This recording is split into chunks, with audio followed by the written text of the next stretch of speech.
Estamos aqui em mais um episódio do nosso podcast Animal. Eu sou o André Bucão, médico veterinário e apresentador desse programa. Hoje a gente recebe a doutora Catiane para conversar um pouquinho sobre diabetes. Deixar você se apresentar. Sou Catiane, médica veterinária, já há 20 anos e atuo na área de endocrinologia há uns 10 anos. E como é que você teve a ideia de partir para endócrino? Então, é uma questão, foi pessoal mesmo. A minha irmã, ela começou a ficar internada demais e tendo alguns surtos psicóticos e ninguém descobriu o que que era. Engordou muito, chegou inclusive a ficar em hospital mesmo, assim, de psiquiátrico e tudo mais. E eu olhava para ela com muita fome, muita sede, eu falava, se fosse um cachorro, eu falava que era síndrome de Cushing. E aí falava com os médicos, vamos fazer alguma coisa, se fosse cachorro, eu pensaria em síndrome de Cushing, ninguém escutando. O que que você é, veterinária, né? Não escutava o que eu estava falando. Aí até que um dia eu fiquei muito, assim, ela estava muito ruim, eu falei assim, custa pedir um cortisol, alguma coisa? E aí, batata, fez e era realmente síndrome de Cushing, ACTH dependente, tinha um tumor em pituitária e precisou fazer cirurgia. E realmente é muito raro em ser humano, né? É muito comum pra gente, mas é muito raro em ser humano. E eu falei assim, cara, ou estudo ou... Porque ela teve que tirar a hipófise, a cirurgia dela foi tirar a hipófise inteirinha. E aí ela Tudo, cara. ela virou exatamente o oposto, né? Um hipoadreno, entrou em menopausa precoce, hipotiroidismo, diabetes insípidos. Então, ela ficou tudo fora, porque a pituitária é a nossa glândula mãe. E aí eu falei assim, eu tenho que estudar para poder ajudar a minha irmã. E ela tinha um endocrinologista muito bom, só que já era mais velhinho, até já aposentou. E eu falei assim, então tem que estudar. E aí foi quando eu me apaixonei pela endocrinologia, e aí eu falei assim, então vamos unir o útil ao agradável, né? E é bastante comum, né?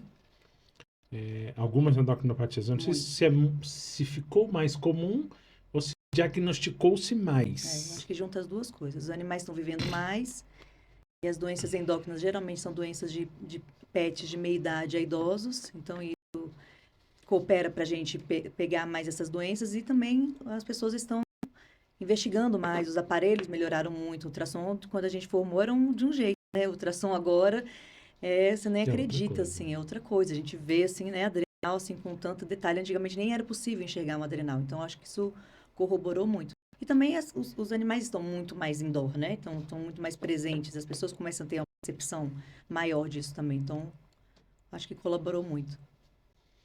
E quais são os casos mais comuns, antes da gente entrar na questão da própria diabetes em si, mas pelo menos que eu tenho visto de relatos de coisa, diabetes tem surgido bastante, mas acho que é hiperadreno também, né? Agora a gente chama de hipercortisolismo, né? Uhum. Hipercortisolismo, e ele tá sendo, com certeza, é meu carro-chefe. Eu acho também porque eu, pega muito em pacientes de York, Lhasa, Shih Tzu, e eles mais velhos, e a gente pegou essa leva de que o Shih Tzu foi um sucesso total, todo mundo tinha Shih Tzu, Lhasa, e agora eles estão fazendo 10 anos, né? Então, como é a idade que aparecem as Uhum. doenças, geralmente eles castrados, a castração é um fator que corrobora para isso. Então, a adrenal, ela produz hormônios sexuais, e se a gente tira os hormônios sexuais, então a gente acaba carregando, né, essa glândula.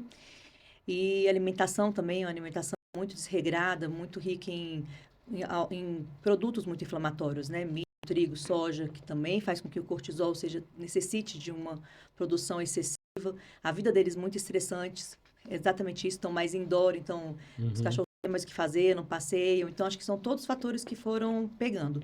E isso acaba levando também um gancho para diabetes, porque o hipercortisolismo causa resistência insulínica, que também é um dos motivos, né, da formação do diabetes, a alimentação também. Então, o hiperadreno, o hipercortisolismo, a diabetes, o hipotiroidismo, acho que esses são os principais. Uhum. E qual é a forma mais prática do tutor perceber? Qualquer uma das endocrinopatias. É. Então, eu acho que é exatamente a mudança no hábito dele. Sempre quando eu vou perguntar, eu falo assim, como é que está a alimentação? Aí fala, tá comendo muito. Mas sempre foi assim? Porque às vezes a gente tem aquele paciente que sempre foi glutão, né? Então, às vezes é o habitué dele. Então, não é uma coisa que mudou. Mas aquele cachorrinho que antes não comia e de repente começa a comer demais, bebia pouca água e não teve outras mudanças na vida dele. Aqui em Brasília, eu vejo que as pessoas associam muito com a secura. Ah, não, tá muita água, mas eu pensei que fosse por conta da seca. E eu não tenho essa percepção de que eles começam a ingerir mais. Claro, vão ingerir um pouco mais, mas não da forma que um hipercortisolismo ou um diabetes faz. Ele beber muita água. Então, mudanças no comportamento. Muito mais sede, muito mais fome, fazer mais xixi. Aquele cachorro que antes segurava, só fazia o xixizinho quando descia. Passeava, agora está fazendo dentro de casa, não está conseguindo segurar. Ah, eu pensei que fosse pela idade. Pode ser pela idade, mas... Então, essas coisas a gente tem que estar prestando atenção, né? E o importante, de ter check-up sempre, né? Então, fazer check-ups já vai dar pra gente nortes, que a gente vai começar a ver. E isso eu tenho percebido cada vez mais. As pessoas têm tido mais esse hábito, então, e os veterinários também estão pedindo mais ultrassonografia de check-up, então chega muito para mim isso. Já começa a perceber, às vezes o cachorro nem tem a manifestação clínica da doença ainda, mas já tem alguma alteração, o fígado mais hiperecogênico, o fígado mais claro, que dá característica do diabetes, ou uma adrenalzinha ali mais aumentada, e já me encaminho, né? Então, isso também facilita. E desse check-up, quais seriam os exames mais precisos? Então, sempre eu começo com o basicão mesmo, né? Eu acho que eu brinco, vamos do tomate para o iate, vamos do mais simples, para depois a gente ir mais complexo. Então, o básico, aquele perfil de hemograma, função renal, função hepática, colesterol, triglicérides e ultrassom, já vai te dar um bom norte. É lógico que a gente vai ter muitas vezes tudo normal e a clínica é soberana, o paciente não está normal, né? Mas normalmente esses já mostram para a gente as alterações. No diabetes, principalmente, a gente começa a ver alterações, às vezes, na parte hepática. Então, uma ALT alterada, uma fosfatase alterada, um ultrassom, um fígado mais alterado, um pâncreas já ficando maiorzinho, ou mais hiperecogênico, ali, mais reativo ali ao redor, né? A glicemia, então, se fala. Se perceber alguma dessas alterações, às vezes já pediu uma frutosamina, né? Para aprofundar um pouquinho mais e já saber como é que está essa última glicemia, pedir insulina. Hoje em dia a gente consegue pedir a insulina e observar isso, se a insulina desse animal está muito alta, ou seja, tem uma resistência insulínica, está caindo, opa, a produção de insulina já está indo por água abaixo, né? Então dá para a gente estar avaliando assim. É interessante, porque em humano a gente tem um exame que é o de anticorpo, anti-insulina. Eu sei porque é o que eu fiz, eu tenho diabetes. Então eu faço, a gente já consegue ter uma ideia ali, diferente de você dosar somente a insulina, você consegue dosar, saber se seu corpo responde legal ou não. E a gente não tem isso na veterinária, né? Não temos ainda. Podia ser O Roma também, seria extremamente útil, né? Exatamente. Para poder questionar ainda mais. E a gente percebe assim também que a medicina veterinária está mais atrasada mesmo, né? Hoje em dia a gente está tentando correr atrás desses exames. Em breve vão estar chegando para a gente também, já vai estar tendo esse acesso.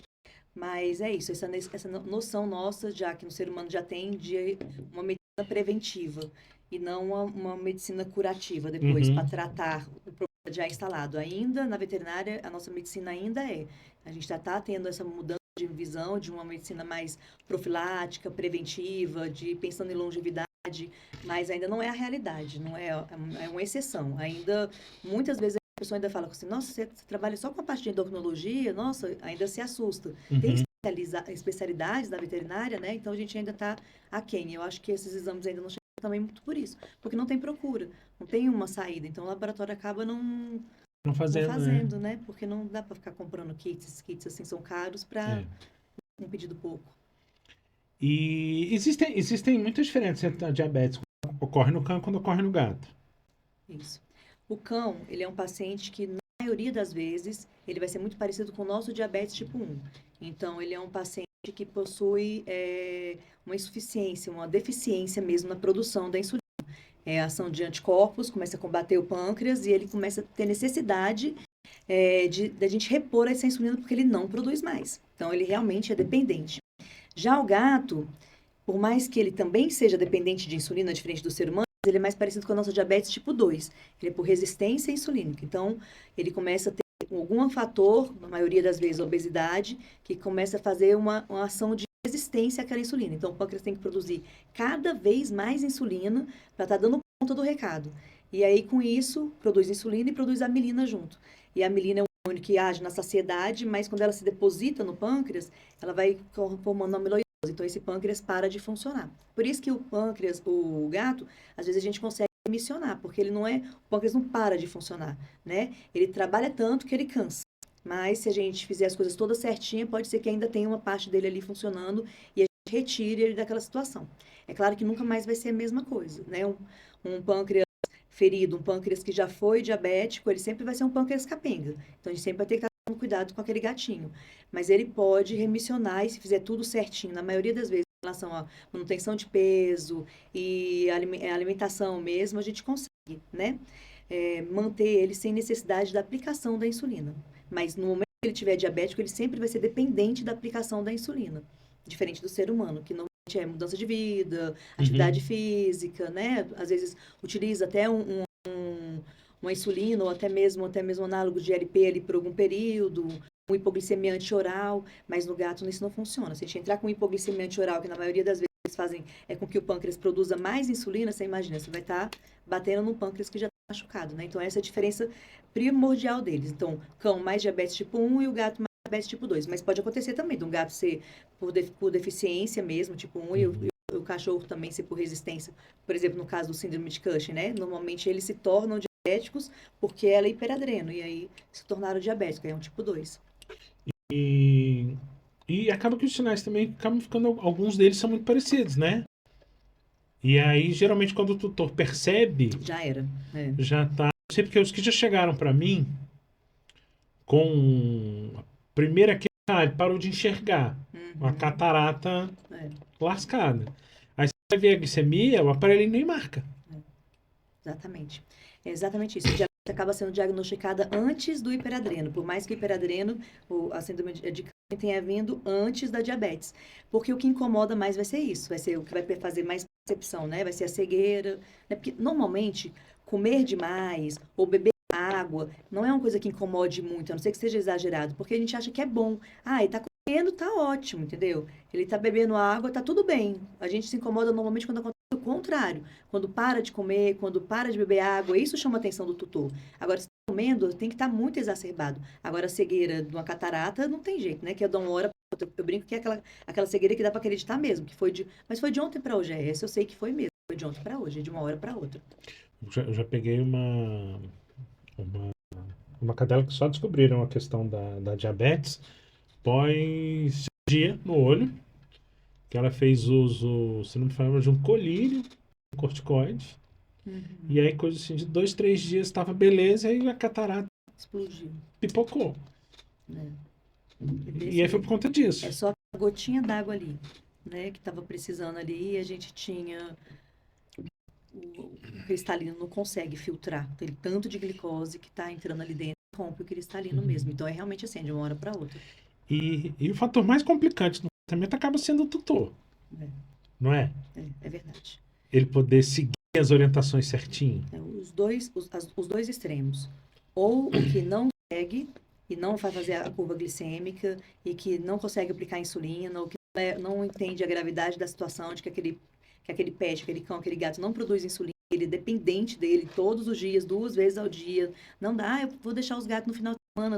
Eles sempre deixaram ficar no final de semana, vai entrar em cetoacidose, vai morrer. Se ficar 2 dias sem tomar a bendita da insulina, esse é um extremo. Ou o outro também, aquele que também é extremamente preocupado e chega a neurose, assim, de colocar o Libre, que é o sensor de aferição de glicemia, e ficar aferindo o tempo todo, e é 24 horas, e é sábado, domingo, e não entende também que a glicemia não é não vai ficar linear mais, Ela que oscila bastante. oscila bastante, que aquele paciente não vai ter mais aquelas glicemias que ele tinha como era, e que eu falo, eu vou colocar o Libre, mas é o seguinte, não é nem para você enlouquecer, nem para você me enlouquecer. É para nos ajudar a ter uma ferramenta a mais aqui nesse controle, né? Porque realmente as pessoas ficam piradas dos dois lados, às vezes. E. Deixa eu ver aqui pra botar. E a questão de. Tem pesquisas mais recentes sobre tratamento de que a gente sabe que acaba que no cão ele não vai responder. O cão e o gato não responde tão bem à medicação oral. Não responde. Exatamente por isso, porque eu te falei, pelo fato de que a maioria das medicações orais, elas fazem com que o pâncreas produza mais insulina. Então, no caso do cachorro, não tem jeito. O pâncreas já não existe mais, porque foi destruído, autoimune. Então, não tem como você produzir mais insulina. No caso do gato, se produzir mais insulina, vai estar produzindo também mais amilina. Vai estar provocando mais amiloidose, então vai estar destruindo mais rápido. A gente tem que dar insulina para dar refrigério. Tem agora o Bexgard. Eu anotei o nome para poder falar, porque eu sabia que a gente ia tocar nessa pauta e esqueci. Mas que é um antagonista de um receptor que faz com que a gente elimine mais glicose pela urina, que é o Forxiga, que é o Jardiance e os nossos humanos, que a gente usa bastante também isso, como auxílio no controle da resistência insulínica. Esses são uma opção interessante, você acaba retirando a glicose. O perigo é que se esse paciente, como é no caso do cão, que ele é um diabético, dependente de insulina, você está retirando a glicose ali pela urina, você vai ter valores baixos de glicemia. Então, sei lá, finge, tá fazendo ali a curva glicêmica, tá parecendo que tá assim, a glicemia. Então, você pensa, tá ótimo, não precisa de insulina. Só que a gente precisa de insulina 24 horas, entendeu? Tá eliminando, mas não tá eliminando por conta da ação da insulina, não tá levando para dentro. Você não tá levando a glicose para dentro da célula, porque você não tá tendo transportador a insulina. Então, se isso acontecer, ele pode entrar numa cetoacidose não hiperglicêmica. Então, ele não tem hiperglicemia, mas você está sem a insulina ali existente. Então, uma coisa que eu sempre falo para os meus tutores, mas quando que eu vou não aplicar a insulina? A gente sempre tem que aplicar a insulina. A gente precisa de insulina 24 horas. Se você está aqui, está pensando em comida, o que eu vou jantar? O seu corpo já está formando pré-insulina, porque ele já sabe, opa, pensando em insulina. Então, nos animais também é desse jeito. Ele também está ali formando insulina, preparando a insulina, só que o diabético não tem mais isso. Ele só tem o que a gente coloca. Então, se você não colocar, ele vai entrar em cetoacidose, mesmo com as glicemias baixas. Aí eu pego, às vezes, cetoacidose, aquele paciente que o tutor estava, mas a glicemia estava baixa. Ele estava sem comer, eu não estava aplicando insulina, não. Ele estava sem comer, a glicemia estava baixa porque ele tinha uma doença. Não porque ele não precisava de insulina. Muito pelo contrário, nesse momento é que ele precisa mais ainda de insulina. A gente tem que fazer nem que a gente coloque, que é o que eu faço, né? A gente interna esse paciente, coloca ele na glicose e aplica insulina. Na maioria das vezes, de horário, insulina de hora em hora, porque ele entrou em uma cetoacidose não hiperglicêmica, que é a mais perigosa que tem. E é mais complicado. Mais complicado, você imagina. Tratar, né? É muito complicado, você fica doidinho, porque você tá ali tendo que aumentar a glicose, a glicemia, colocar a insulina, não pode diminuir demais. É complicado, mas eles sempre precisam. Então, esses medicamentos orais, ainda não existe esse medicamento oral que realmente tenha uma eficácia para falar assim, substitui a insulina. Não. Talvez em um caso assim, daquele paciente que está tendo resistência insulínica ferrada, que você não está conseguindo mesmo controlar, mesmo com doses muito altas, e aí você vai usar isso como um auxiliar para tentar diminuir um pouco dessa taxa, e mesmo assim, em cima desse cachorro o tempo todo, sabendo que ele precisa da insulina, talvez. Ainda não existe esse que a gente substitua, não. E existe uma certa resistência à questão dos tutores com o Libre, né? Do preço. É isso que eu ia falar, resistência é custo. Custo, e eu tenho dois problemas com o Libre. É o custo, que realmente é muito alto. As pessoas entenderem que ele é ele mensura o líquido intersticial e não sangue.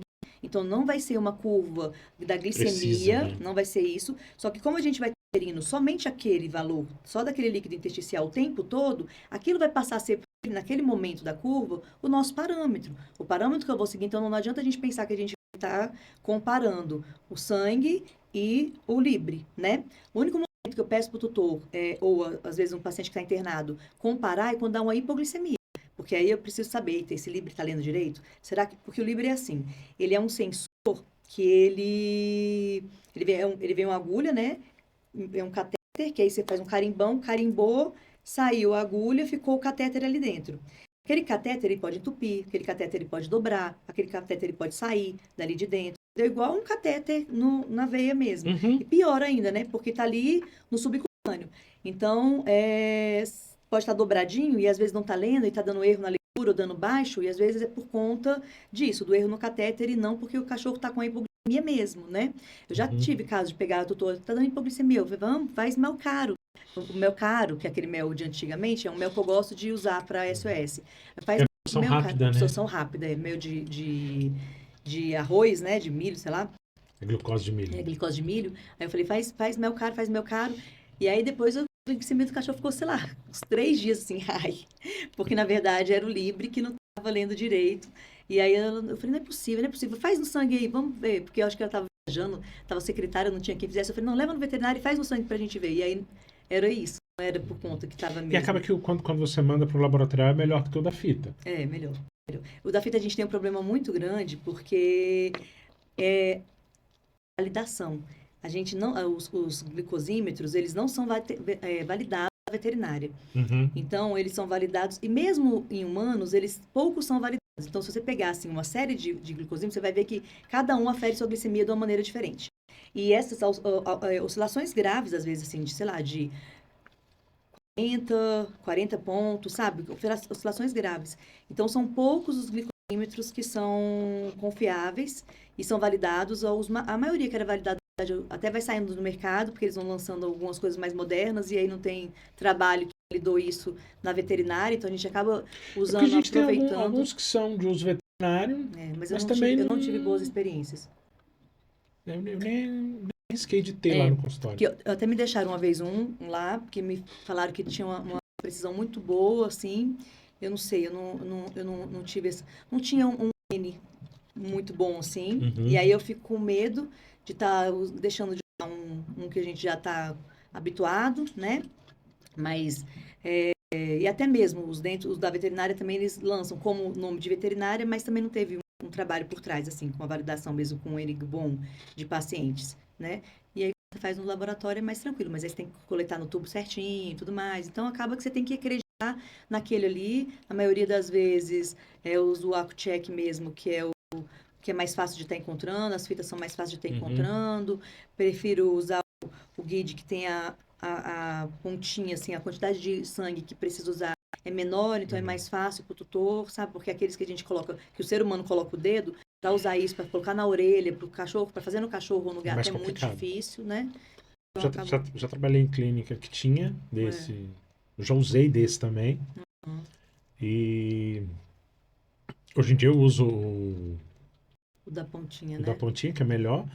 Eu tenho pra mim, e aí quando aparece algum que seja suspeito de alguma coisa, a gente vê a glicemia por ali. Agora, o que eu reparei muito é que, na maioria das vezes, quando chega pedidos de exame pra mim, principalmente a parte de colesterol, glicerídeo, o difícil é convencer o tutor do jejum. Os meus saem tudo com Porque essa recomendação, porque eles não pegam mesmo não, né? eu já peguei uns que chega com pedido lá pra mim e fala, tá em jejum? Não. Então vamos voltar amanhã. Exatamente. Lá, na hora que marca a consulta comigo, já as meninas da recepção já sabem.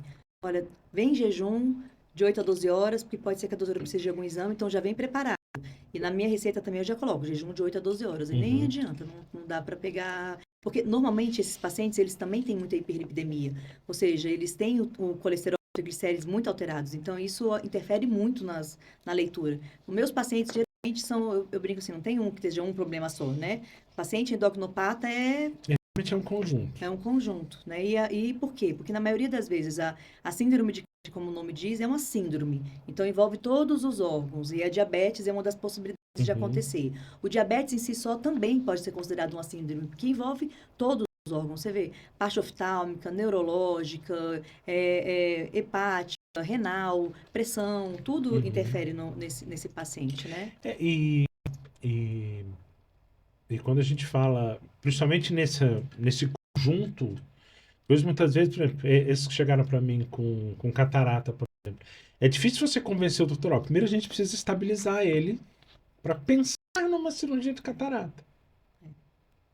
O imediatismo, né? De que aquele problema ali que é o que incomoda mesmo, né? Porque na ideia dele, não, vou começar a tratar aqui, vai ficar bom, Bom, operar a catarata e beleza. É. Mas todo o resto associado ali, né? Nossa senhora, eu falo. Eu brinco que o tiroidismo é a doença mais chata de diagnosticar, porque tudo influencia no resultado do exame. Então, até você fechar e falar assim, não, esse é um hipotiroideu verdadeiro, você tem que pelejar. Quando eu pego muitos casos de hipotiroidismo falso, positivo, porque as pessoas confundem o diagnóstico. Mas depois que você começa a tratar, eu falo que é o melhor de todos. É aquele paciente que o tutor volta na consulta seguinte te chamando, porque o cachorro era de um jeito, molezão, paradão, e depois ele volta feliz, animado, você salvou. O diabetes é o mais fácil de diagnosticar. Eu que já chega diagnosticado, na verdade, porque sempre alguém ou é diabético, ou tem alguém da família que é diabético, eu acho que tá com diabetes, porque ele começou a beber muita água, não sei o que, já até chega com diagnóstico. para tratar, com certeza, é o meu paciente mais complicado. Porque, ó, é luta. É a gente conseguir controlar essa bendita dessa curva, achar o valor. Quando você pensa que você achou, vem uma coisa, uma infecção, alguma coisa que desequilibra tudo de novo, vai ter que fazer uma bendita de uma cirurgia de catarata, vai ter que castrar se for uma fêmea que não foi castrada ainda.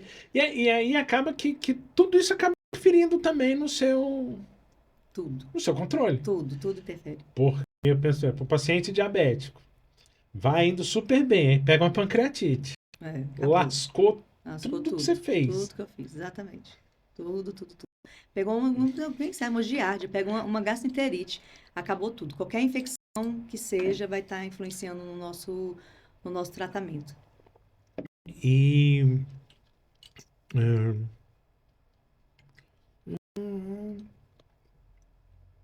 e como é que é a abordagem ideal para fazer essa estabilização desse paciente?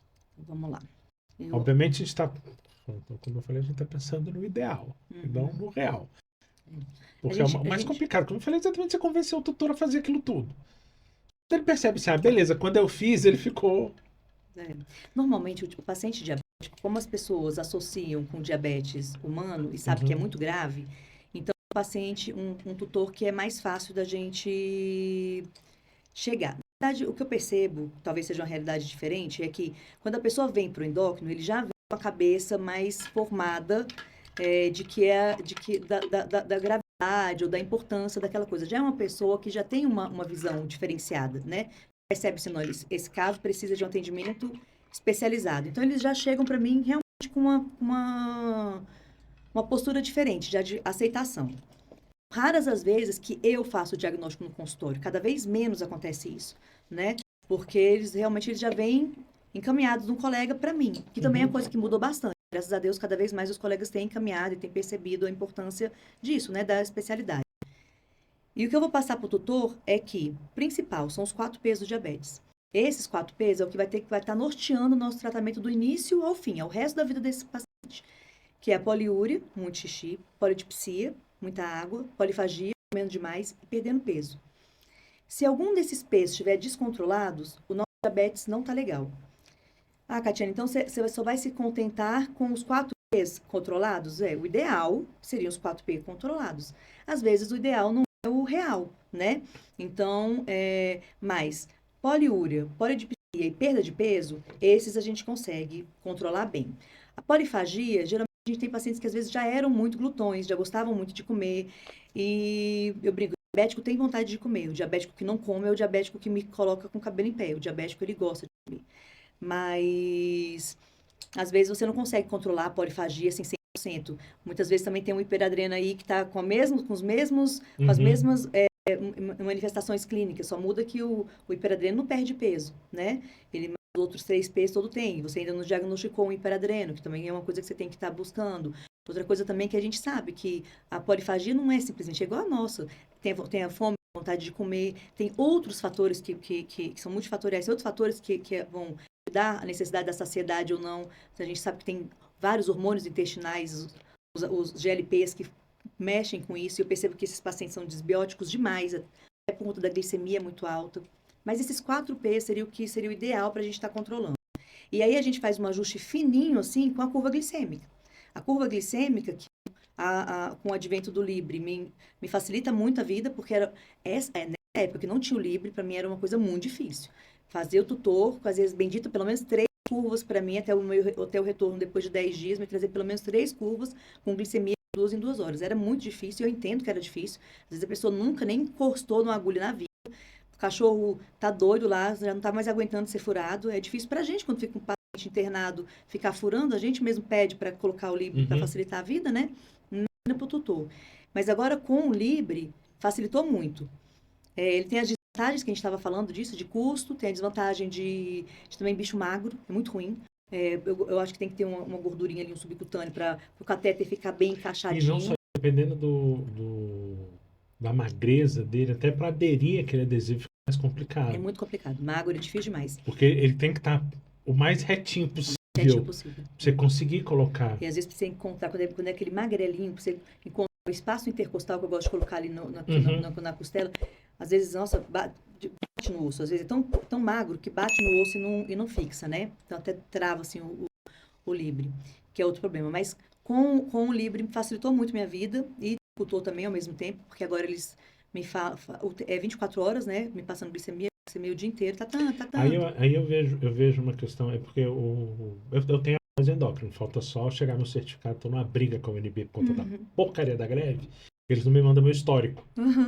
E depois de 20 anos eu perdi. Aí, uma das questões que eu tenho percebido é exatamente do Libre, é exatamente essa, não é só a questão do custo. A maioria das vezes eles vão para lá, eu coloco e falo, ó, tem que tomar cuidado. Tem que fazer. Aí coisa de 2, 3 dias me manda mensagem, caiu. Falei, caiu, compra outra. Caiu, compra outra. Não tem o que fazer. Né? Na hora que eu coloco, eu já aviso isso, já sendo um termo ciente de que, infelizmente, dura 14 dias em ser humano. E em pet, vai depender muito. Eu tenho pets que ficam mais de 14 dias. A pessoa vai lá para tirar, que não tá nem conseguindo retirar de tanto que ficou grudadinho. Mas tem outros que não tem jeito. Tem outros que começam a se coçar, os alérgicos são complicados. Às vezes é interessante se associar a um antistamínico. Tem outros que tem outros cachorros em casa também, o outro tira. Né? Tem outros que a dona quer tomar, não quer deixar de dar banho, vai dar banho. E ele é a prova d'água? É a prova d'água, mas você vai jogar 300 ser conto humano aí. que toma cuidado. Exatamente. Porque meu pai usa o Libre. Então, diferente do ser humano que tem todo o cuidado na hora que vai tomar um banho, quando você manda pro pet... Pois é, não sabe como é que vai ser. Não. E ser humano coloca aqui, por mais que seja homem, tenha muito pelo, mas é bem menos pelo do que um pelo de um cachorro que cresce muito rápido. Aí o pelo já começa a empurrar. Geralmente quando vai lá é né? toso. Toso, raspo, com gilete, pra ter certeza, mas é impressionante, cresce rápido. Então, quando você tira, já tá o pelinho ali, ó, nascendo, entendeu? Então, ele também tá empurrando. Então, é isso, tem que tomar esses cuidados. Mas o ideal é isso, cuidar dos 4 P's, o início, para mim, vai ser, chegou diabético, a minha preocupação é controlar o diabetes. Eu não vou estar preocupado, como bem falou, não vou estar preocupado com a cirurgia da catarata, que o olho tá ruim. Lógico, se tiver uma infecção nesse olho, se tiver uma uveíte, alguma coisa, a gente vai estar tratando concomitante. Mas eu digo assim, não vai ser importante para mim aquela catarata, infelizmente, vai ter que segurar até melhorar.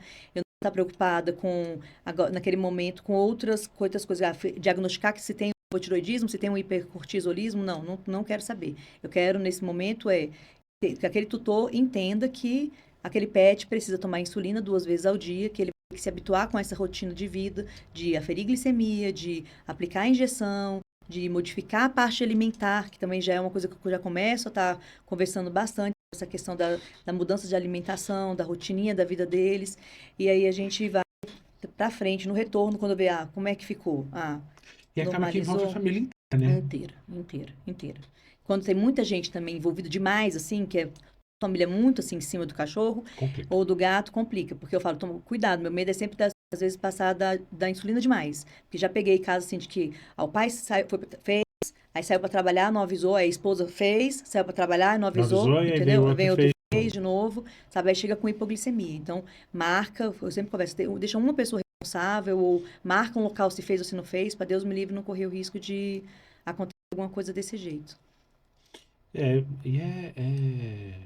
meio complexo pro tutor entender todo esse manejo. Eu vejo principalmente lá no consultório eu tenho um público mais velho. Então esses tutores com mais idade também tendem a ser mais chatos, do tipo, mas não posso dar esse petisco. Não posso dar esse remedinho. Não pode fazer isso, não pode fazer aquilo. E aí, às vezes, acha por conta própria que pode. E aí desanda tudo. Eu tenho uma cliente, uma senhorinha, que ela tem quase uns 80 anos. E ela tem uma gatinha diabética. E toda vez que eu vou atender, eu falo assim, meu Deus, me dá misericórdia, de paciência. Pensar que como se fosse minha avó, para eu ter a paciência de negócio. Porque é exatamente isso. Toda vez que vai, ela mudou o jeito da alimentação, mudou a quantidade das vezes que aplicou a insulina da gata. Eu passava 2 unidades 2 vezes ao dia, passou para fazer 4 uma vez ao dia, porque ela não consegue aplicar 2 vezes, não. Então, então é isso, é você ir tentando mesmo se habituar e se organizar, e ir explicando, e é ela e a gata só. Eu brinco, gente, eu tenho um cliente de 80 anos que aplica insulina chata. Então, quando vem outro cliente, eu não vou conseguir. Eu falo assim, você vai conseguir. Porque se ela consegue, vocês conseguem também. Eu tenho alguns pacientes lá que fazem acompanhamento com endócrino e ela optou por não usar nem a caneta. Uhum. Ela compra o frasco, ela puxa, ela aplica Tá e ele tá vendo? super controlado. Tá vendo? O óleo agora ficou cego, Uhum. mas tá ali, ó, no limite sempre. Sempre. Toda vez que ela vai lá, eu pergunto, até pra saber que às vezes a gente Uhum. tem que tratar, porque no caso a gente acaba tendo que também ter o cuidado. Vai prescrever qualquer outro medicamento, tem que estar atento a essas situações, para saber se eu não vou interferir no tratamento que está sendo feito. É verdade. Muito, qualquer medicamento. Eles já saem com a listinha, assim, minha falando. Quando falar para os outros veterinários, não passam. Aí já falam assim, não, quando já chega a sua receita, eles já sabem. Ah, a Catiane não pode corticoide, né? Eu falei, não é que não pode, mas É bom. vamos usar com cuidado, vamos tomar cuidado, vamos Uhum. conversar, não entra de qualquer jeito, porque senão influencia mesmo. Então, é isso da gente também ter essa rede de apoio entre nós mesmo, de Uhum. estarmos comunicando, isso é muito importante, sabe? Eu sempre tento deixar as portas bem abertas.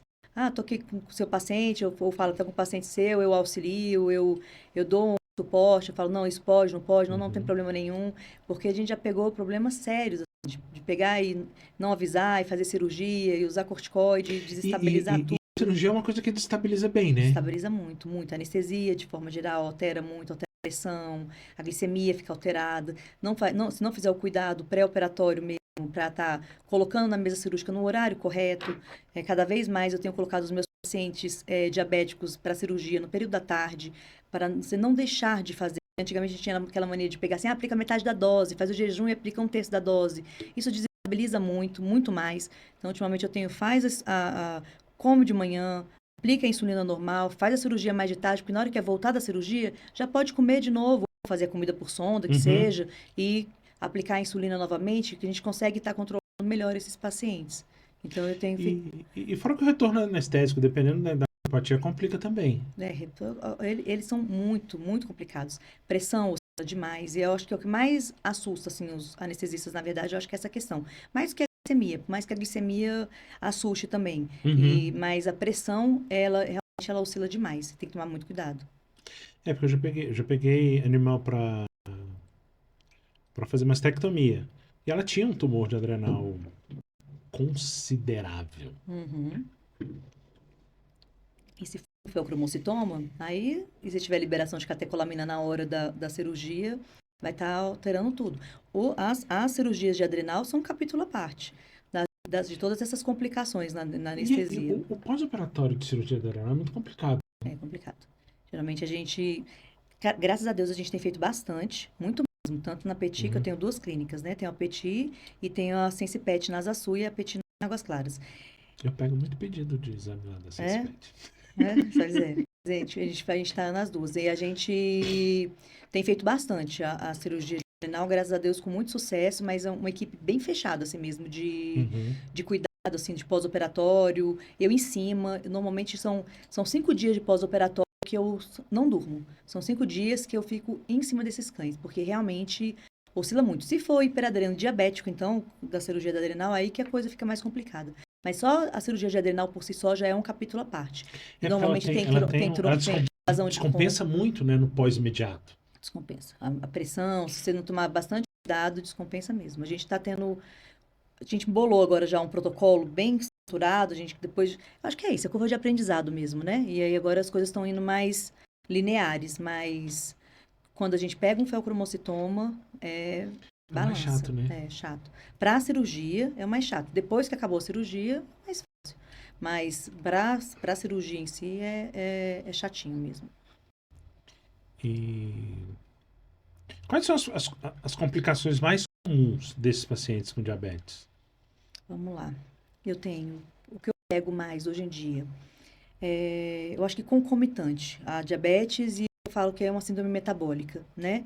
E por mais que não seja classificado cães e gatos tendo síndrome metabólica, é, é real o que a gente vê, né?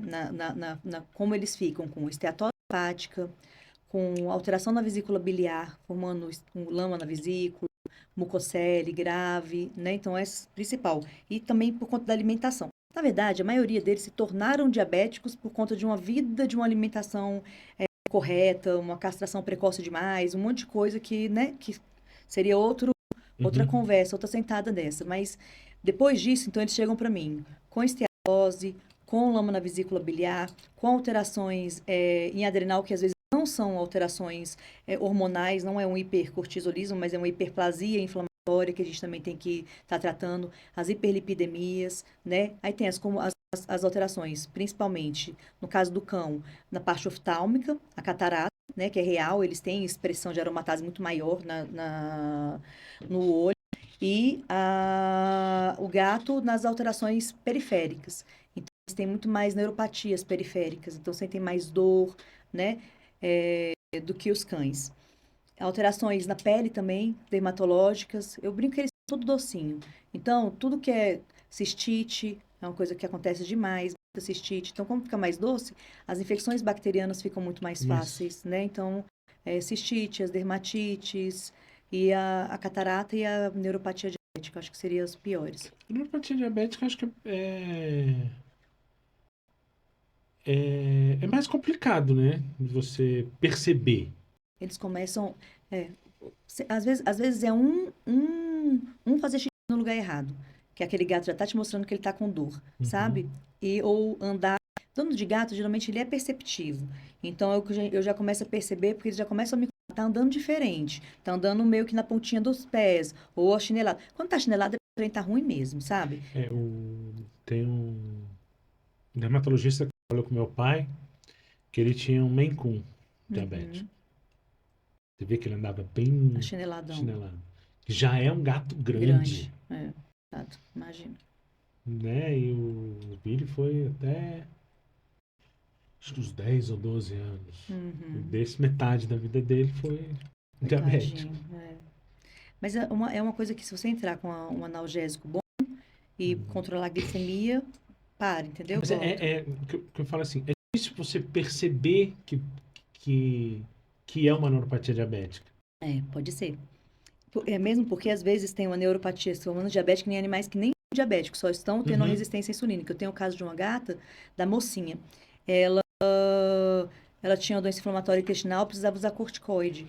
E ela formou neuropatia diabética, neuropatia periférica, né? Então, o uhum, jeito certo. Começou a ficar neuropatia periférica por conta da resistência insulínica. Ela não se tornou diabética, uhum. mas era tirar o corticoide, melhorava, porque parava a resistência insulínica. Ou seja, ela tinha uma expressão muito grande nas patinhas, né? Para ter reação mesmo da neuropatia.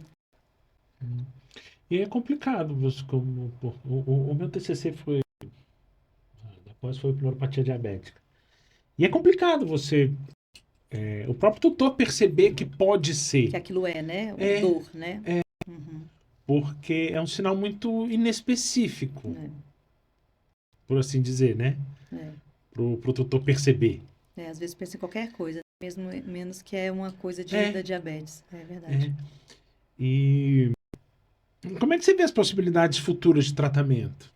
Então, hoje em dia já tem se falado muito de insulinas orais, porque a insulina, a insulina ela é muito sensível, então ela não resiste ao pH do estômago, mas já estão saindo, né, alguns que têm essa capacidade para a parte humana mesmo, então eu acho que seria uma coisa bem interessante para estar trazendo para a gente. As, as bombas de infusão contínua de insulina, não sei se seria uma realidade, porque eu vejo com o Libre quão difícil é, como que isso seria de ficar acoplado, para ser Uhum, humano também é complicado, né? Hoje em dia a gente tem, modificou muito, principalmente nesse ano, com a falta de algumas insulinas, NPH e a regular.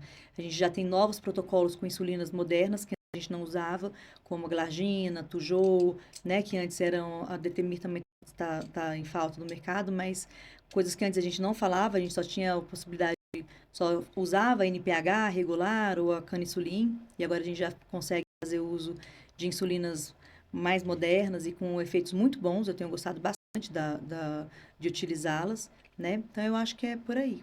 Coisas que facilitem também saber agir, ver o tempo mostrando pra gente se antagonista aí desse beta bloqueador aí, desse bloqueador, não sei o quê, da glicose que eu falei, que eu esqueci o nome, que faz a glicose sair pela urina. A gente tendo mais experiência para estar auxiliando ele, associando ele no nosso tratamento, né? Eu acho que o último congresso congresso não, o último simpósio que teve falando só desse medicamento, eu vi que as pessoas que têm mais experiência aqui no Brasil e fora do Brasil, ainda não têm tanta experiência com essa medicação. E já é uma medicação que já está usando bastante em ser humano, né? Mas na veterinária ainda estão engatinhando, por mais que a Dechra, eu acho que foi a Dechra que está trazendo ele, mas ainda estão engatinhando, então todo mundo com muito receio, assim. Eu falei, então eu acho que ainda tem algum tempo ainda pela frente para a gente começar a estar pegando ele como uso mesmo constante. O uso dos análogos de GLP, né, como as canetas de Ozempic. Ozempic. Eu tava vendo esses dias que a própria fabricante do Ozempic começaram os testes para o tratamento em animais. Né? O Wegovy, claro que é um mercado crescente nos dois sentidos, para a gente usar ele como inibidor de apetite, que a gente tem demais, pacientes muito ansiosos, desesperados de fome, glutões, sobrepeso, e também para a gente estar utilizando nos pacientes diabéticos tipo 2. É uma possibilidade a gente estar utilizando também, né? Nos resistentes insulínicos, nos gatos. Então, eu acho que algumas empresas já estão fazendo, acho que a Droga está fazendo já está usando um análogo. Mas ainda tem muito efeito colateral, então ainda tem muita coisa ainda por vir. Vômito, diarreia, mal-estar. O que eu tenho percebido muito na veterinária surgem-se novidades e o pessoal já sai usando antes de ter uma base sólida para usar aquilo. É verdade. Né? Isso é bem perigoso. Porque vê-se como um avanço para o tratamento, mas espera ter uma base científica para poder usar aquilo. E acaba tendo um monte de problema em decorrência depois. Mas eu acho que é bem animador, assim. Eu acho que é uma possibilidade mas realmente tem pouca experiência. Eu tenho pouquíssima experiência. Eu tenho uma paciente que a tutora era endócrino humana e a cachorra dela era muito, muito assim mesmo, assim, mórbida. E ela falou assim, não, eu vou correr o risco e eu vou começar. E teve uma pancreatite. Então, é isso. A gente tem que saber, né, quais são os prós e os contras, ciente dos riscos, se vai estar usando, se não vai estar usando. Mas eu acho que é interessante ter. Não, sim. E aí, nesse caso, sempre explicar para o tutor que é algo experimental, que não é algo muito... que ainda está em estudo. E de preferência fazer assinar, que sabe que não é... Porque senão dá ruim pra gente. É verdade. Né? E então você vê com bons olhos esses avanços. Não, vejo com ótimos olhos. Acho que é isso mesmo, é essa tendência. A tendência é a gente buscar facilidade para que a gente tenha o tratamento feito de uma maneira adequada. Qualquer coisa que venha agregar, que facilite o tratamento, eu acho que tem que ser utilizado. E você atende aonde? Eu atendo você estava comentando nas duas? Nas duas clínicas, em Águas Claras, na Petit Animale, e na Principete, na Asa Sul. Na 113 Sul e a Petit em Águas Claras.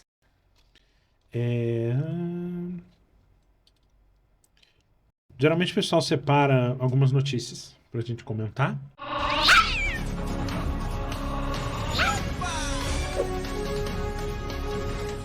Né? E uma delas que a Anca separou aqui é: o consumo de ômega 3 atenua a resistência à insulina em animais não obesos, aponta estudo. É real ou não? Não escutei como é que é isso. E o consumo de ômega 3, né? Ele vai atenuar essa resistência à insulina em animais não obesos? Eu acho que é real. O ômega ele tem uma ação muito anti-inflamatória muito boa. Então eu acho que não, ele só vem agregar. Eu gosto muito de ômega 3, uso bastante, diversas coisas, inclusive para o diabético é uma boa medicação. E a outra que ela colocou aqui é: cientistas conseguem reverter diabetes tipo 1 em animais. Como é que funciona essa reversão? Não é bem uma reversão, né? Tipo 1, só se fizer um transplante de pâncreas, né? Não consigo jeito de ter uma revisão, um pâncreas artificial, É né? só se for, porque... Um pâncreas artificial, acho que poderia ser isso. Uhum. Bom, pra gente descontrair um pouco, tem perguntas e respostas, ainda não é a roleta da Ianca.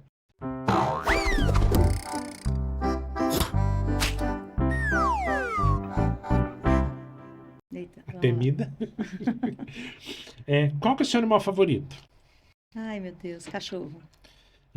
Qual animal você seria? Eu seria. Eu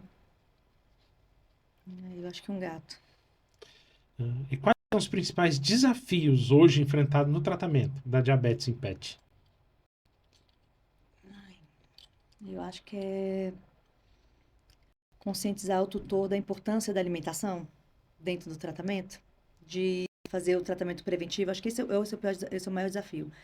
Que a diabetes a gente tem que evitar e não tratar. A gente tem que realmente agir precocemente. Um sonho. Um sonho. É bem genérico mesmo. Aposentar. O seu sonho de todo e qualquer veterinário. Se você pudesse ter alguma característica de algum animal, qual seria? Ai, voar. Filme, desenho ou série que tenha um animal que você goste? Pets. Primeiro que vem. Filme legal. É, Tem algum animal que você tem medo? medo, rato, terror. Qual que é a melhor parte de trabalhar com endócrino e com diabetes? Melhor parte, ver eles ficando bom. E qual o maior mito da diabetes em pet? Maior mito, que a glicemia vai ficar boa. Que a Nunca glicemia vai ficar ideal. Nunca vai. O pessoal separa também a questão da dica, né?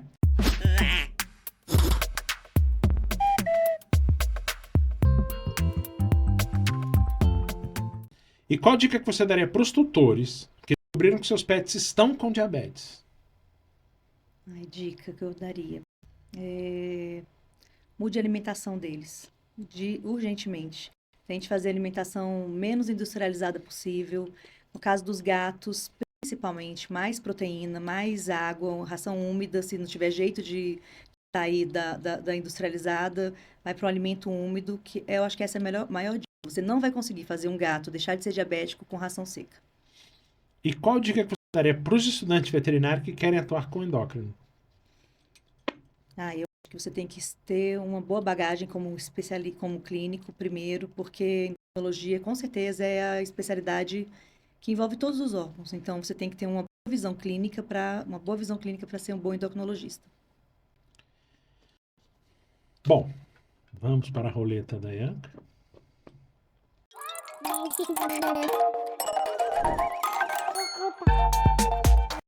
Eita.